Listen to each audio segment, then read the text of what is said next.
Hello dear students, welcome to Chemiclass Academy. Today I am going to discuss about types of carbon isotopes. మనకు ఎన్ని రకాల isotopes అనేది ఒక topic.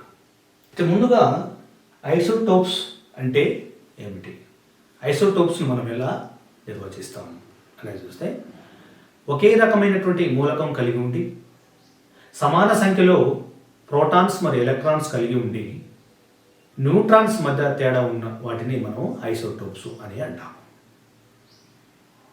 ఒకే రకమైనటువంటి మూలకం కలిగి ఉండి సమాన సంఖ్యలో ప్రోటాన్స్ ఎలక్ట్రాన్స్ కలిగి ఉండి న్యూట్రాన్స్ మధ్య తేడా ఉన్న వాటిని మనము ఐసోటోప్స్ అని అంటాము. See the definition.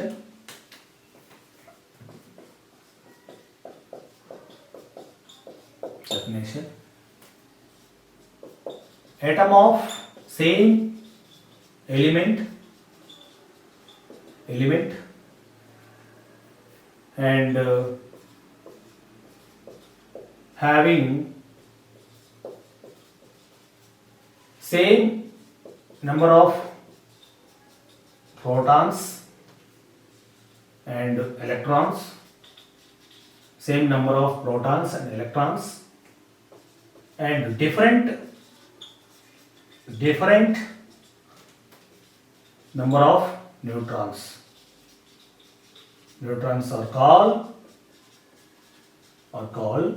isotopes. అంటే ఒకే రకమైనటువంటి మూలకం కలిగి ఉండి ప్రోటాన్స్ మరియు ఎలక్ట్రాన్స్ సమాన సంఖ్యలో అంటే సేమ్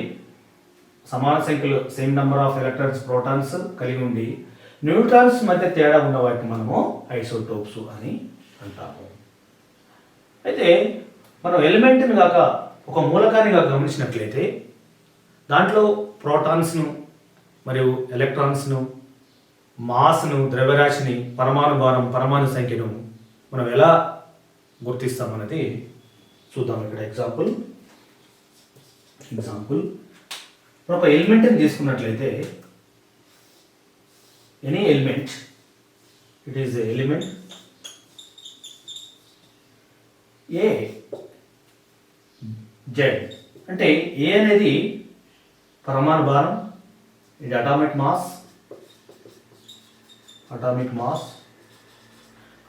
మాస్ అనేది నంబర్ ఆఫ్ ప్రోటాన్స్ మరియు న్యూట్రాన్స్.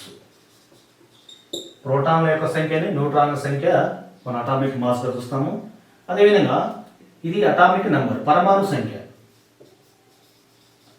జెడ్ ఏం సూచిస్తుందంటే అటామిక్ నంబర్ ఆఫ్ ప్రోటాన్స్. ఇది పరమాణు సంఖ్య, ఇది పరమాణు భారం. Element, it is element. ఈ విధంగా మనం ఎలిమెంట్ని గుర్తిస్తాము. అయితే మనకు కార్బన్ ఐసోటోప్స్ అనేవి ప్రధానంగా 15 రకాల ఐసోటోప్స్ ఉన్నాయి.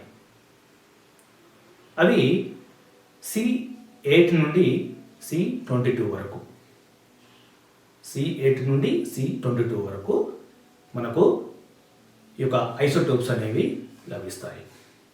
దీనిలో ఆర్టిఫిషియల్గా మరియు ప్రకృతి పరంగా లభించేవి ఉన్నాయి. అయితే మనం 15 రకాల ఐసోటోప్స్ ఉన్నాయని అనుకున్నప్పుడు దీనిలో ప్రకృతి పరంగా లభించేవి 3 మాత్రమే. 3 ఐసోటోప్స్ మాత్రమే మనం ప్రకృతి పరంగా లభిస్తాయి. మిగతా అన్ని కూడా కృత్రిమ పద్ధతిలో లభిస్తాయి. చూడండి, ఇక్కడ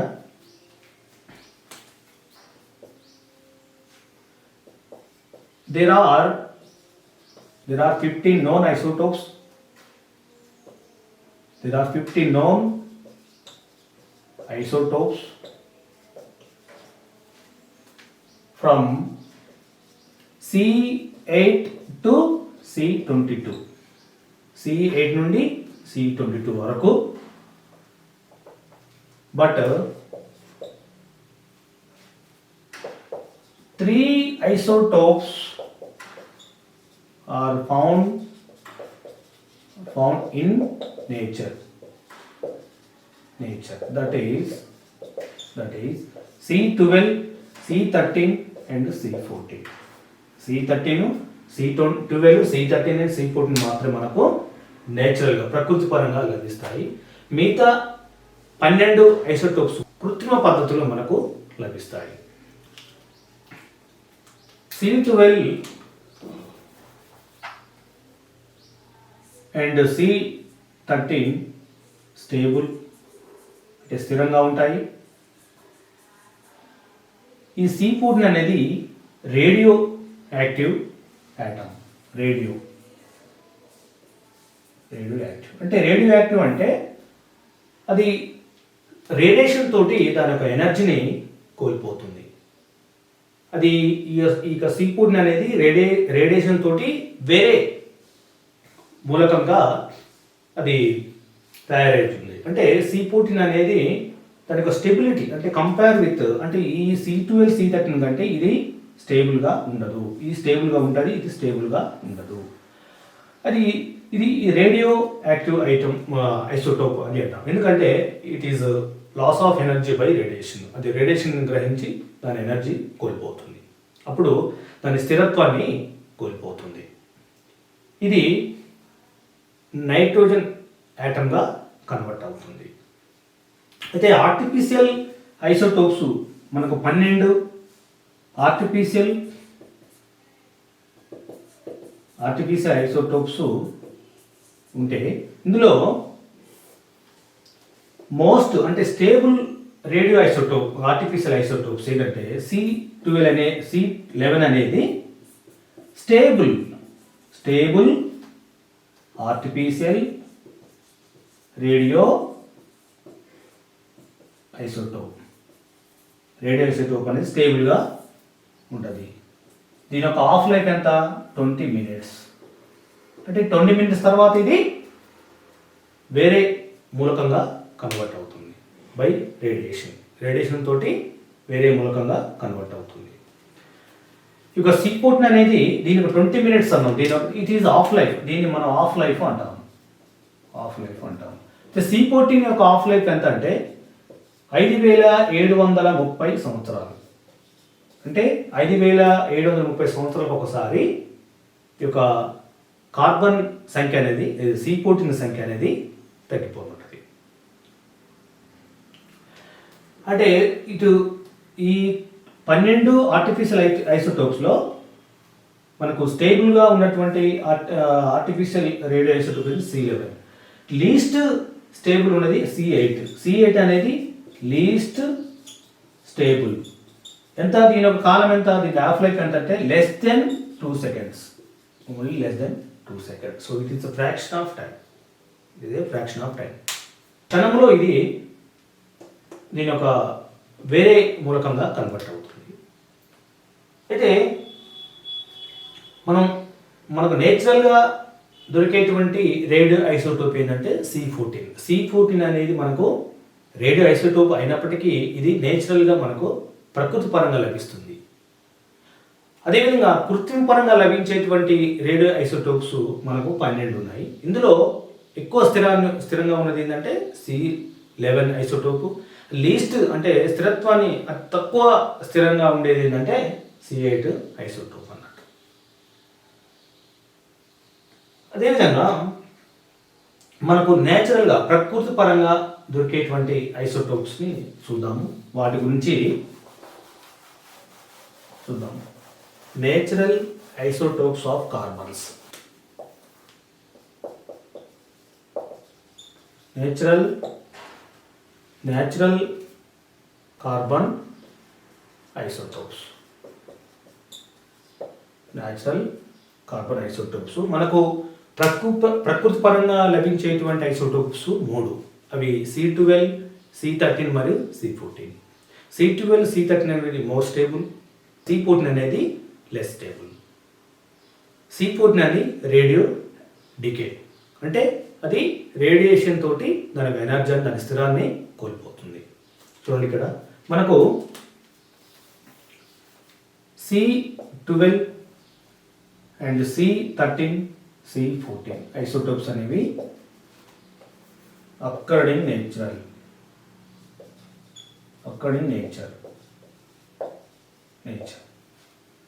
It is radioactive decay.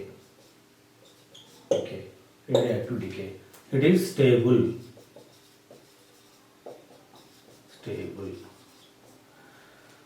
ఇది మనం డెఫినేషన్ ప్రకారం చూస్తే ఇక్కడ ఒకే రకమైనటువంటి మూలకం C12 అనేది ఒకసారి నిర్వచనం ప్రకారంగా ఈ యొక్క ఐసోటోప్స్ గమనించినట్లయితే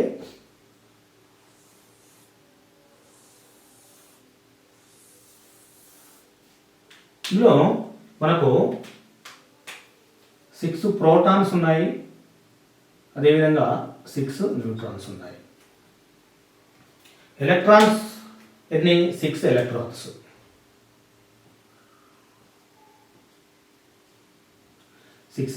ఉన్నాయి. అదేవిధంగా C13 ఐసోటోప్ని చూసినట్లయితే C13 ఐసోటోప్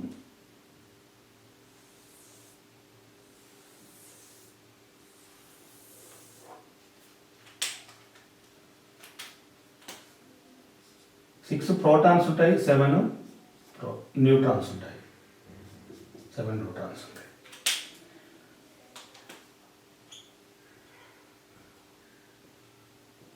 6 ఎలక్ట్రాన్స్ అనేవి ఉంటాయి.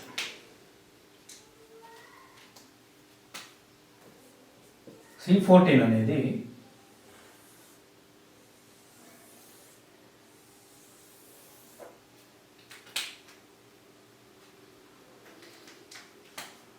Six protons 8 neutrons. ఎలక్ట్రాన్స్ గమనిస్తే 6 ఎలక్ట్రాన్స్. అయితే డెఫినేషన్ ప్రకారంగా ఈ యొక్క 3 అంటే మనకు ప్రకృతి పరంగా దొరికేటువంటి ఈ 3 ఐసోటోప్ని గమనించినట్లయితే ఇక్కడ సేమ్ ఎలిమెంట్ అనేది కార్బన్ అనే సేమ్ ఎలిమెంట్. అదేవిధంగా 6 proton, C12 6 proton, C13 6 proton, C14 6 proton. And electrons C12 6 electrons, C13 6 electrons, C14 6 electrons. But neutrons C12 6 neutrons, C13 7 neutrons, C14 8 neutrons. It is different. So same number of protons and same number of electrons but different number of neutrons is called isotope. మనం వీటిని isotopes అని అంటాము. ఒకే రకమైనటువంటి మూలకం కలిగి ఉన్నది మరియు electrons protons సమాన సంఖ్యలో కలిగి ఉన్నాయి, కానీ న్యూట్రాన్ మధ్య తేడా ఉన్నది కాబట్టి ఇది మనము ఐసోటోప్స్ అని అంటాము. అయితే ఈ యొక్క ఐసోటోప్స్ యొక్క ధర్మాలని చూసినట్లయితే ప్రాపర్టీస్ని, అంటే properties are 2 types, physical properties and chemical properties. మనకు ధర్మాలు 2 రకాలు, అది భౌతిక ధర్మాలు మరియు రసాయన ధర్మాలు. అయితే ఈ యొక్క C12 C13 C14లో ఈ భౌతిక ధర్మాలు మరియు రసాయన ధర్మాలు ఏ విధంగా ఉన్నాయంటే వాటి యొక్క ధర్మాలలో మార్పు లేదు, వాటి ద్రవ్యరాశిలో మార్పు ఉన్నది. C12 C13 C14 వాటి యొక్క ద్రవ్యరాశిలో తేడా ఉన్నప్పటికీ ధర్మాలలో మాత్రం తేడా ఉండదు. ఎందుకంటే ఈ యొక్క వీటి ప్రోటాన్స్ ఎలక్ట్రాన్స్ అనేవి సమాన సంఖ్యలో ఉన్నాయి. ఈ ప్రతి ఐసోటోప్లో 6 proton 6 electrons and 6 proton 6 electrons, 6 proton 6 electrons. Proton electrons are same, సమాన సంఖ్యలో ఉన్నాయి కాబట్టి యొక్క ధర్మాలు భౌతిక ధర్మాలు మరియు రసాయన ధర్మాలు అనేవి సమానంగా ఉన్నాయి. మార్పులు అనేది లేదు, భౌతిక ధర్మాలలో రసాయన ధర్మాలు అనేది మార్పు లేదు. దానికి కారణం ఏంటంటే సమాన సంఖ్యలో ప్రోటాన్స్ మరియు ఎలక్ట్రాన్స్ కలిగి ఉన్నాయి కాబట్టి వీటి మధ్య ధర్మాల మధ్య తేడా లేదు. ధర్మాలు అనేవి భౌతిక ధర్మాలు మరియు రసాయన ధర్మాలు అనేవి సమానంగా ఉన్నాయి. అదేవిధంగా మనకు ప్రకృతి పరంగా దొరికేటువంటి ఐసోటోప్స్ 3, అవి C12, C13, C14.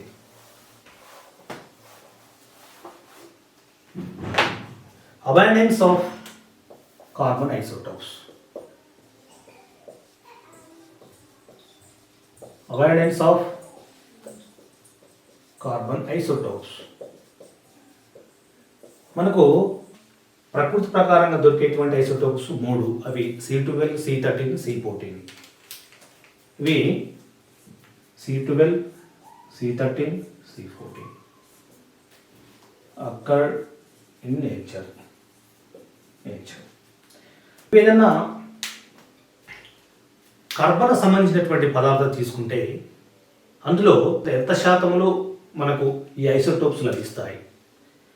You take any passing, how much percentage of C12, C13, C14 మనకు ఎంత శాతంలో ఈ యొక్క ఐసోటోప్స్ లభిస్తాయి?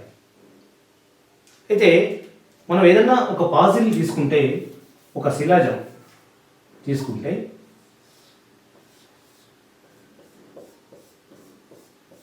ఇందులో C12 ఉంటుంది, C13 ఉంటుంది అండ్ C14 అనే ఐసోటోప్స్ ఉంటాయి.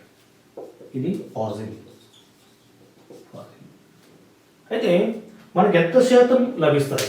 C14 కానీ C13 కానీ C14 కానీ మనకి ఎంత శాతం లభిస్తాయి అని అంటే ఇది 98.9%, C13 అనేది 1.1%, C14 అనేది 0.0001%.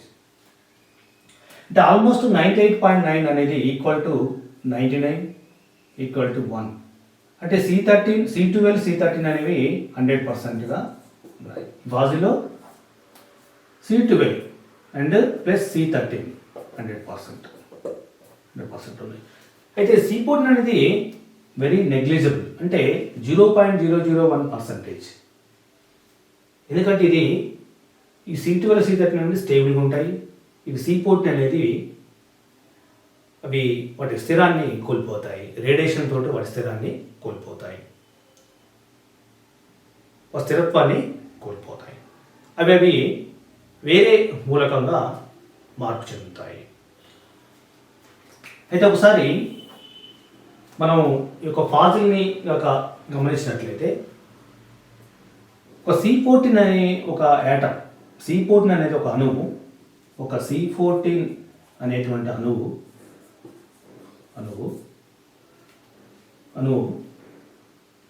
ఒక ట్రిలియన్, అంటే 1 ట్రిలియన్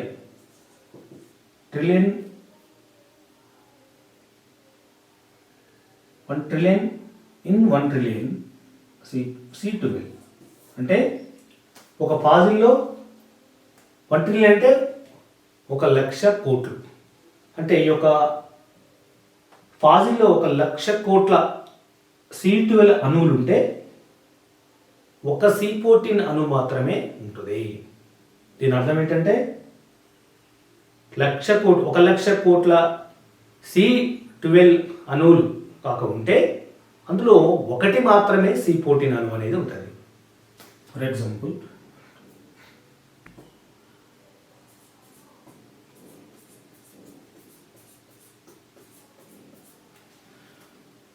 C12 అణువులు ఎన్ని ఉంటాయి ఒక ఫాజిల్లో? ఫర్ ఎగ్జాంపుల్ మనం 1,00,000 కోట్ల C12 అణువులు ఉంటే C14 అణువులు అనేవి ఒకటి మాత్రమే ఉంటుంది. అదేవిధంగా 50,00,000 కోట్ల అణువులు C12 అణువులు ఉంటే 50 మాత్రమే C14 అణువులు అనేవి ఉంటాయి. అంటే దీని యొక్క C14 అనేది ఇది ఒక క్రమంగా ఆఫ్, అంటే సగం తగ్గిపోతుంది. ఎప్పటికంటే 5,730 సంవత్సరాలకు ఒకసారి వాటి యొక్క సంఖ్య సగానికి తగ్గిపోతుంటుంది. అంటే వాటి తగ్గినటువంటి ఆటమ్స్ అవి నైట్రోజన్ అణుగా మార్పు చెందుతాయి. ఫర్ ఎగ్జాంపుల్ ఫర్ ఎగ్జాంపుల్ 5730 సంవత్సరాలకు ఒకసారి ఈ యొక్క కార్బన్ 12 అణువులు అనేవి స్టేబుల్గా ఉంటాయి కాబట్టి వీటిలో మార్పు ఉండదు. ఇవి స్టేబుల్గా ఉంటాయి. ఎన్ని సంవత్సరాలైనా, ఎన్ని లక్షల సంవత్సరాలైనా కానీ ఈ యొక్క ఆటమ్స్ C12 ఆటంలో మార్పు చెందదు. ఎందుకంటే ఇవి రేడియేషన్ తోటి రేడియేషన్ తోటి రియాక్షన్ చెందవు కాబట్టి వీటి యొక్క ఇవి అనేవి స్థిరంగా ఉంటాయి. అయితే ఈ C14 అనేది వాటి స్థిరత్వాన్ని అంటే రేడియేషన్ తోటి అంటే it is affected by radiation to loss of energy. అంటే ఇది రేడియేషన్ తోటి రియాక్షన్ చెంది అది వేరే మూలకంగా మార్పు చెందుతుంది. అంటే 5730 సంవత్సరాలకు ఒకసారి ఇందులో సగానికి కోల్పోతాయి, సగం తగ్గిపోతుంది. అంటే 25 యాటమ్లు అనేవి ఉంటాయి. 25 యాటమ్ మిగతా 25 యాటమ్లు అవి నైట్రోజన్ యాటమ్గా మార్పు చెందుతాయి. 25 ఇవి స్టేబుల్గా ఉంటాయి.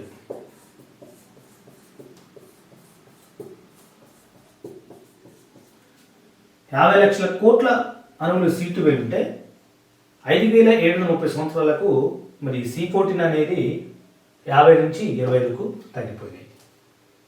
మళ్ళా 5730 సంవత్సరాలకు 12కు తగ్గిపోయినాయి. 12 యాటమ్ తగ్గిపోయినాయి. అంటే రిమైనింగ్ అనేవి నైట్రోజన్ యాటమ్గా మార్పు చెందినాయి. ఈ విధంగా దీని యొక్క హాఫ్ లైఫ్ అనేది ప్రతి 5730 సంవత్సరాలకు ఒకసారి ఈ యొక్క C14 అణువులు అనేవి సగానికి తగ్గిపోతాయి. దీన్ని మనము హాఫ్ లైఫ్ అని అంటాము. ఇది యొక్క హాఫ్ లైఫ్ అనేది 5730 సంవత్సరాలు. అయితే ఈ C14 అనేది మనం ఒక శిలాజాల యొక్క వాటి ఏజ్ని గుర్తించడానికి మనం ఒక కార్బన్ డేటింగ్ రూపంలో దీన్ని ఉపయోగిస్తారు. అయితే ఈ C14 అనేది 50 నుంచి 70 సంవత్సరాలు, 70,000 సంవత్సరాలు, 50,000 నుంచి 70,000 సంవత్సరాలకు పూర్తిగా అవి నైట్రోజన్ అణుగా కన్వర్ట్ అవుతాయి, నైట్రోజన్ ఎలిమెంట్గా కన్వర్ట్ అవుతాయి. కాబట్టి దాని తర్వాత వచ్చినట్టు ఏజ్ని మనము క్యాలిక్యులేషన్ చేయలేము. అంటే ఓన్లీ ఈ కార్బన్ 14 తోటి మనకి 50,000 సంవత్సరాల నుంచి 70,000 సంవత్సరాల వరకు ఉన్నటువంటి వాటిని మాత్రమే గుర్తించగలుగుతాం. తర్వాత ఉన్నటువంటి వాటిని గుర్తించలేము. ఎందుకంటే C14 అణువులు అనేవి పూర్తిగా నైట్రోజన్ అణువుగా మారిపోతాయి. కాబట్టి ఈ కార్బన్ డేటింగ్లో ఒక కార్బన్ 14 తోటి మనము 50 నుంచి 70,000 సంవత్సరాల్లో ఉన్నటువంటి ఫాజిల్స్ని మాత్రమే, వాటికి ఏజ్ని మాత్రమే గుర్తించగలుగుతాం తప్ప దానికంటే ఎక్కువ మనం గుర్తించలేము. సో ఈ విధంగా ఈ టాపిక్లో మనము కార్బన్ ఐటమ్స్ ఎన్ని రకాలు, ఏ విధంగా మనకు లభిస్తాయి, అదేవిధంగా ఎంత శాతంలో మనకు లభిస్తాయి అన్నది కూడా ఈ క్లాస్లో తెలుసుకోవడం జరిగింది. It is very important for the basic organic chemistry. C14 is using carbon dating for calculate fossil ages. So please subscribe my channel Chem Class Academy. You will get new topics every day from my channel. Thank you very much.